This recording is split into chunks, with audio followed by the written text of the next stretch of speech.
What is that you are getting in the brain? ನಿಮ್ಮ ತಲೆಯಲ್ಲಿ ಏನು ಆಗ್ತಾ ಇದೆ? ಏನೇನು ಲೆಟರ್ಸ್ ಬರ್ತಾ ಇದೆ? B, very good.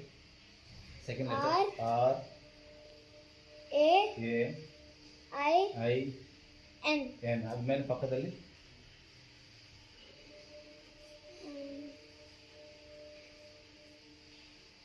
ಸ್ಮೆಲ್ ಮಾಡ್ಕೊಳ್ಳಿ ಒಂದೊಂದ್ಸರಿ.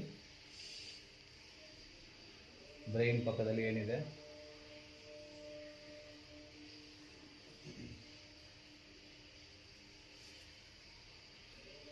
ಇಂಡೆಕ್ಸ್ ಫಿಂಗರ್ ಇಡಿ. ಆದ್ಮೇಲೆ Y, very good. O, G ಅಲ್ಲಿ. ಹಾಂ, ನೆಕ್ಸ್ಟ್ ಎ, ಬ್ರೈನ್ ಯೋಗ. ಹಾಂ, ಸಾಕು.